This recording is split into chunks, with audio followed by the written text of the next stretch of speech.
Mandela yang akan menyajikan berita aktual, tajam, dan terpercaya yang terangkum dalam UPJ News. Universitas Pembangunan Jaya mengadakan virtual workshop yang diselenggarakan oleh program studi informatika. Virtual workshop ini menghadirkan pembicara yang ahli dalam bidangnya, yaitu tentunya bersama dengan para dosen program studi informatika. Berikut cuplikannya. Program Studi Informatika Universitas Pembangunan Jaya mengadakan virtual workshop dengan dua tema, Make Your Own Website and Earn Money, dan mengenal Image Processing and Computer Vision. Virtual workshop ini menghadirkan para dosen informatika.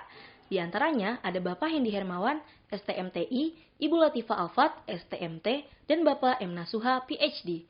Acara virtual workshop ini akan berlangsung pada hari Rabu 18 November 2020 dan diadakan dengan dua sesi.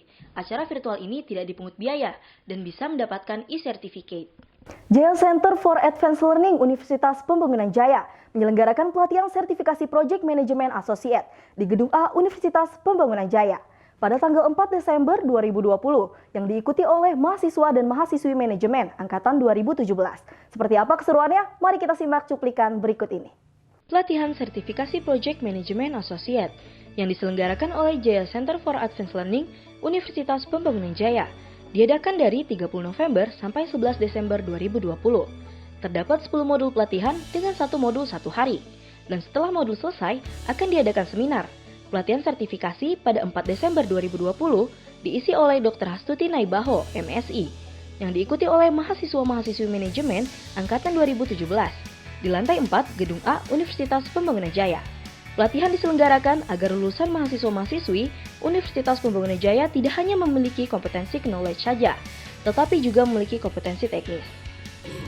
Ini Project Management Associate, ini dianya itu ada 10 modul pelatihannya. Jadi kita itu di dalam rangka pandemi, kita hanya melakukan pelatihan itu satu hari satu modul supaya tidak terlalu lama interaksi antara sesama mahasiswa ataupun antara peserta pemberi pelatihan dengan peserta.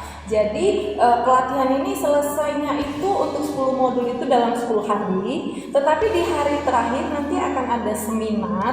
Seminarnya itu sekitar 3 jam, itu diisi oleh praktisi dari luar yang memiliki background sebagai project manager pada level nasional. Nanti akan diberikan itu pada hari Selasa tanggal 15 Desember 2020. Nah, pesertanya ini adalah sebenarnya siapa aja bisa untuk menjadi peserta ini karena target daripada PME ini adalah mahasiswa itu memiliki pengetahuan bagaimana merencanakan sebuah proyek, bahkan sampai bisa menggunakan aplikasi untuk pengelolaan proyek yang namanya itu Microsoft Project ya.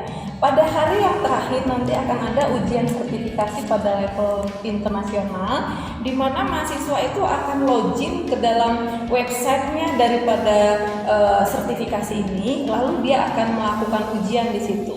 Nanti sertifikatnya itu akan dikeluarkan oleh lembaga sertifikasi internasional dan kita akan menerima sertifikatnya dari mereka ketika mahasiswa ini memenuhi passing grade daripada ujian ini. Dengan kegigihan di masa pandemi ini, program studi informatika kembali mengadakan virtual workshop dengan tema mengenal image processing dan computer vision. Virtual ini diselenggarakan dengan mengundang narasumber yang merupakan salah satu dosen program studi informatika. Berikut cuplikannya. Program studi informatika menyelenggarakan virtual workshop bertemakan mengenal image processing and computer vision. Virtual workshop ini diadakan selama 2 jam pada hari Rabu 18 November 2020 lalu. Workshop ini diadakan via aplikasi Zoom dan kanal YouTube UPJ Bintaro dengan narasumber Bapak Muhammad Nasuha, PhD, selaku dosen dari program studi informatika. Virtual workshop ini bertujuan mengenalkan kepada siswa SMA tentang pentingnya image processing and computer vision yang dalam 5 tahun terakhir sedang mengalami kemajuan. Seorang pemuda nekat masuk ke asrama mahasiswi Universitas Islam Negeri Ciputat, Kota Tangerang Selatan pada Sabtu 5 Desember 2020 dini hari. Pelaku diduga memiliki penyakit terkait kejiwaan, yaitu kelainan seksualitas yang ada pada dirinya. Berikut cuplikannya. Seorang pemuda nekat memasuki asrama mahasiswi Universitas Islam Negeri Ciputat, Kota Tangerang Selatan dini hari.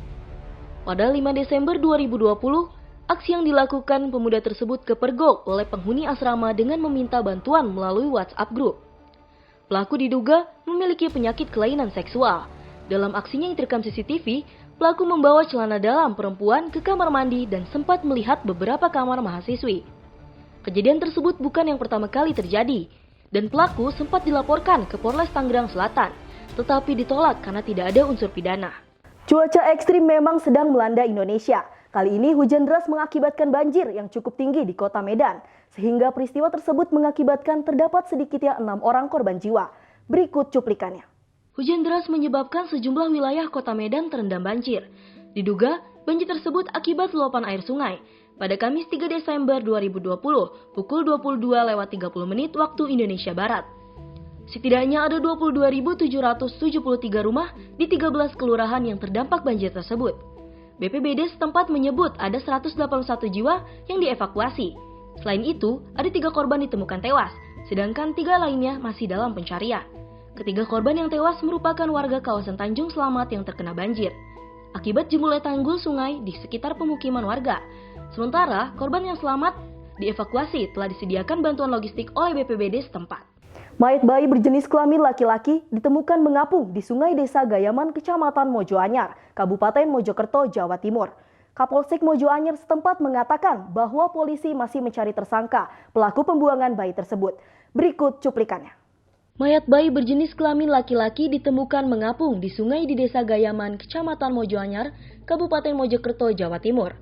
Kapolsek Mojoanyar, AKP Erlangga Parmadi mengatakan, polisi masih mencari pelaku pembuangan bayi tersebut. Saat ditemukan, tali pusar masih menempel pada mayat bayi tersebut.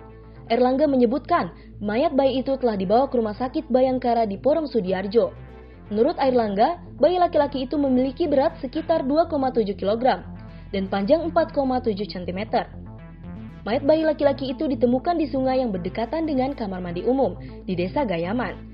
Mayat bayi itu ditemukan warga desa yang hendak menggunakan kamar mandi umum sekitar pukul 5 waktu Indonesia Barat.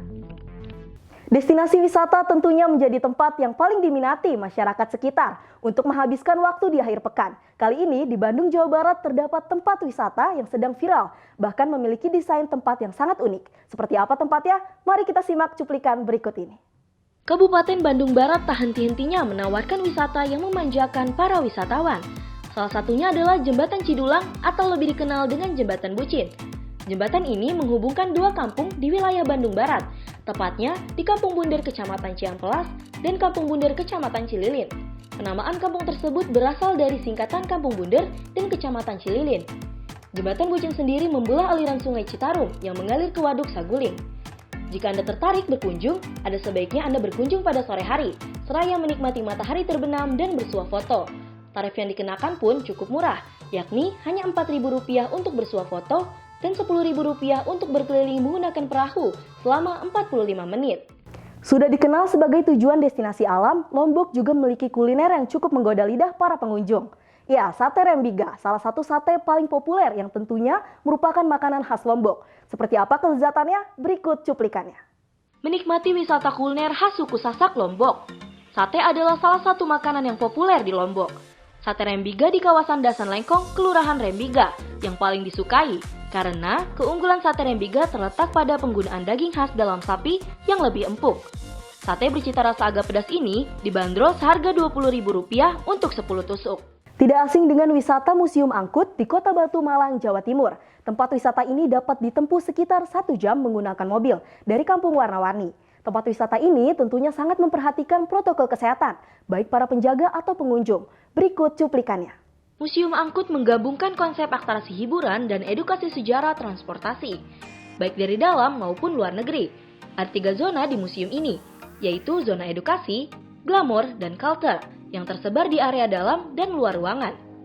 Sejak dibuka kembali di pandemi COVID-19, Museum Angkut membatasi jumlah pengunjung, dengan maksimal 500 orang per harinya.